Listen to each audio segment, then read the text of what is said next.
Bonjour, Frédéric Sardin, associé du département Propriété intellectuelle et technologie du cabinet Janté. L'Union européenne vient d'adopter une nouvelle réglementation en matière de données à caractère personnel.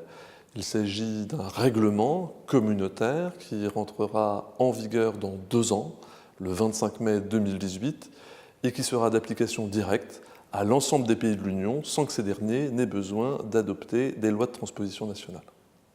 Ce règlement prévoit un certain nombre de nouveautés, notamment dans la délimitation de son champ d'application territoriale.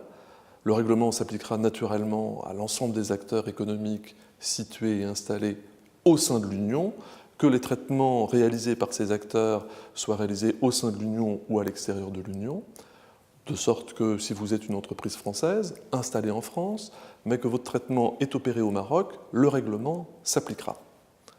Grande nouveauté du texte, le règlement prévoit également qu'il s'appliquera aux opérateurs économiques qui seraient installés à l'extérieur de l'Union européenne, dès lors que les traitements réalisés par ces acteurs viseront des ressortissants de l'Union européenne et auront pour objet de leur proposer des offres de biens ou de services, ou également de participer au tracking de ces ressortissants.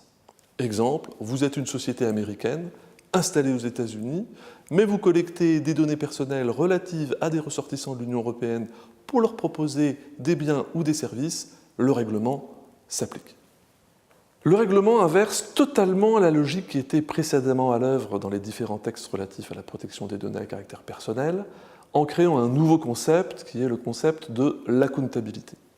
Auparavant, les différents acteurs économiques adressaient des déclarations de leurs différents traitements aux différents régulateurs.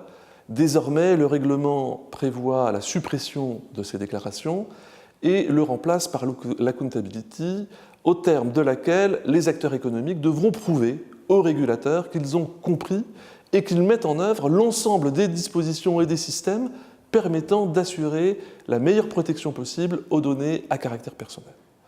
Les opérateurs économiques devront également, au titre de l'accountability, être en mesure de prouver qu'ils ont bien reçu le consentement des personnes concernées lorsque leur traitement de données à caractère personnel reposera sur le consentement de ces personnes. On le voit, l'enjeu est de taille et l'ensemble des opérateurs économiques doit d'ores et déjà procéder à un audit approfondi de l'ensemble de ces systèmes de traitement de données à caractère personnel afin de pouvoir se mettre en conformité avec les différentes dispositions du règlement. Le règlement prévoit par ailleurs un certain nombre d'obligations à la charge des entreprises. Ces dernières devront notamment nommer un délégué à la protection des données. Elles devront également mettre en œuvre ce que l'on appelle le privacy by design dans l'ensemble des nouveaux traitements qu'elles seront amenées à effectuer. Et puis, elles devront également mener des études d'impact pour les traitements de données qui s'avéreraient les plus sensibles. L'enjeu est majeur et les 2 ans que le règlement donne aux entreprises pour se conformer ne sera pas de trop. S'agissant des sanctions, le règlement innove en permettant aux régulateurs d'infliger aux contrevenants des sanctions d'un montant maximum de 20 millions d'euros ou de 4% du chiffre d'affaires mondial réalisé par le contrevenant, le chiffre le plus important des deux étant retenu par le régulateur.